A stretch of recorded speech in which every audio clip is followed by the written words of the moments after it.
खबरों में बने रहने के लिए बेल आइकन दबाएं और फर्स्ट इंडिया न्यूज को सब्सक्राइब करें। अब इस पूरे मसले पर कहीं ना कहीं विवाद होता हुआ, मामला गर्माता हुआ, आरोप प्रत्यारोप का दौर शुरू होता हुआ, क्योंकि बीजेपी और बीएसपी की तरफ से धरना दिया जा रहा है। वहां पर बड़ी संख्या में अधिकारी भी हैं, नेता भी हैं, पुलिसकर्मी भी हैं जो नाराजगी जाहिर कर रहे हैं, जो गुस्से में हैं, आक्रोशित हैं। उन्होंने मांगे रखी हैं सरकार के सामने। उन्होंने सीबीआई जांच की मांग की है और साथ ही एफआईआर दर्ज करने की मांग की है और साथ ही उनकी तरफ से लगातार ये कहा जा रहा है कि जब तक उनकी मांगे मानी नहीं जाती हैं तब तक वो धरना खत्म नहीं करेंगे। सुसाइड नोट को भी सार्वजनिक करने की मांग की जा रही है। लेकिन अब इस पूरे मामले में कई सवाल हैं, कई पेच हैं जो फंसते हुए दिखाई दे रहे हैं। आखिर सुसाइड के पीछे की वजह क्या रही है? क्योंकि लगातार विष्णु दत्त बिश्नोई के बारे में कहा जा रहा है कि वो बहुत मजबूत थे, बहुत ईमानदार छवि के थे। आखिर क्या वजह रही, इतनी बड़ी क्या वजह थी जिसके बाद उनको सुसाइड करना पड़ा, आत्महत्या करनी पड़ी? आखिर इसके पीछे परिवार वाले क्या कहते हैं, इनके साथी और पुलिसकर्मी जो हैं उनका क्या कुछ कहना है, उनकी तरफ से क्या बातें निकलकर सामने आ रही हैं?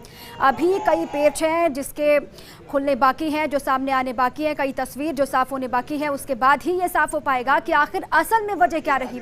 कोई वाकई में दबाव था? क्योंकि लगातार जो बातें निकलकर सामने आ रही हैं उनमें ये भी कहा जा रहा है कि कोई दबाव था जिसकी वजह से उन्होंने ये कदम उठाया। कोई पुलिस अफसर थे जिनके लचर रवैये की वजह से वो परेशान चल रहे थे। लेकिन जो उनके चित परिचित हैं, जो उनको जानते हैं, जो उनके साथ काम कर चुके हैं, कई अधिकारियों को भी आपने सुना, कई नेता जो उनके करीबी थे, जो उनके काम से प्रभावित थे, उन्होंने भी उनकी तारीफ की। उन्होंने कहा कि वो बहुत मजबूत थे, उनका व्यक्तित्व ऐसा नहीं था कि वो कमज़ोर पड़ जाएं। आखिर आत्महत्या के पीछे की वजह क्या रही, खुदकुशी के पीछे की वजह क्या रही है, ये परत दर परत मामला साफ होना चाहिए और असल में जो भी वजह हो वो सबके सामने आनी चाहिए। और लगातार अब बड़ी संख्या में वहां पर लोगों के पहुंचने का सिलसिला भी शुरू हो गया है। बड़ी संख्या में लोग वहां पर नारेबाजी कर रहे हैं और ये अपनी तरह का कहा जा रहा है कि पहला मसला है जब किसी एसएचओ के आत्महत्या के मामले ने इतना तूल पकड़ा हो। इस पूरे मसले पर कहीं ना कहीं सरकार को घेरने की कोशिश की जा रही है, वो बीजेपी की तरफ से हो या फिर बीएसपी की तरफ से हो। बड़ी संख्या में आप देख रहे हैं थाने के बाहर की तस्वीरें, एक तरफ हम आपको दिखा रहे हैं, दूसरी तरफ है विष्णु दत्त बिश्नोई की तस्वीर। उनकी भी तस्वीर को आप देखिए और समझिए उनके व्यक्तित्व को कि वो इतने कमजोर नहीं थे। लगातार जिस तरीके से बातें निकलकर सामने आ रही हैं उनमें वो कर्तव्य निष्ठा के साथ काम करने वाले व्यक्ति, मजबूती के साथ डिगने वाले नहीं। उनका व्यक्तित्व जो बताया जा रहा है वो यही है कि किसी के सामने हार ना मानने की जो उनकी इच्छा शक्ति थी, जो उनका व्यक्तित्व था, उसी की वजह से लगातार बातें भी ये निकल कर सामने आ रही है कि वो आत्महत्या जैसा बड़ा कदम उठा ही नहीं सकते।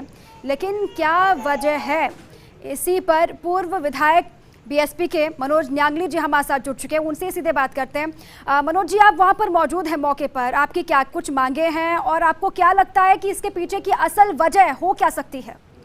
इसमें वजह की बात यह है कि राजनीतिक रूप से परेशान किया गया है और एक मजबूत ईमानदार ऑफिसर ने इतना बड़ा जो कदम उठाया है वो बहुत बड़े दबाव में उठाया है। और राजनीतिक रूप से उन्होंने एक दिन पहले चैटिंग में भी ये स्पष्ट किया है कि मैं गंदी राजनीति का शिकार होने जा रहा हूं और इसलिए इन्होंने जो आत्महत्या की है इसके पीछे बहुत बड़ा रीजन है। और मौके की स्थिति आज हमारे अभी परिजन पहुंचे नहीं है। मुकदमा दर्ज होने के बाद हम ये चाहते हैं कि सीबीआई जांच हो, एक ही हमारी मांग है।